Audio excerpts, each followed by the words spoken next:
poster, improving image quality degradations due to blocked arrays in cardiac ultrasound imaging. In cardiac imaging, we're placing the probe between the ribs, and to obtain different cardiac views, we're rotating and moving the probe. In many of these positions, the probe is likely to be blocked by a rib. If the probe is blocked by a rib, the transmit energy is partly blocked, but also the effective origin of the transmit is actually shifted. If we don't compensate for this in the beamforming, we get image degradations. We can simulate this case in field 2. So here we have no block, 1/3 block, and 1/2 block. And we see in the two cases where we have the partly blocked array, we get a loss of resolution and we get geometrical distortions.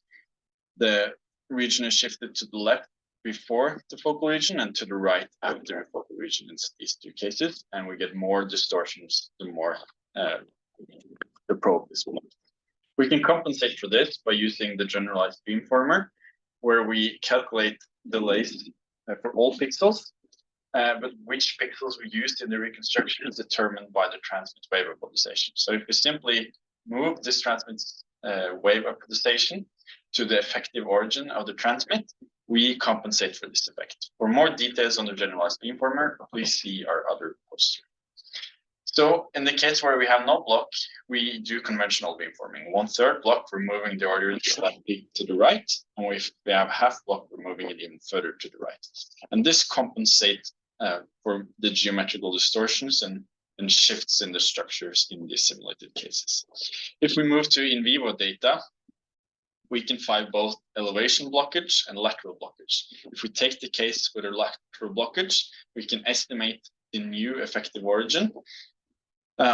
And if we alternate between compensated and not compensated images, we can see that the structures are also tilted. Here, the left wall of the heart, but we also see a large improvement in contrast between the heart wall and the ventricle. Here, quantified to 5 dB or 0.08 in the GCNR.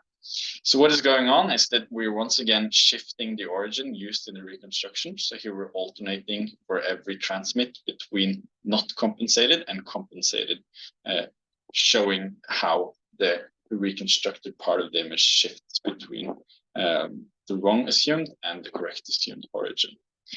For a different in vivo case, we can alternate between compensated and not compensated. And we see that we get a much better visualization of the top of the ventricle when we compensate for the reblockage as we have demonstrated. Please come to our poster for more details and discussions on this. Thank you.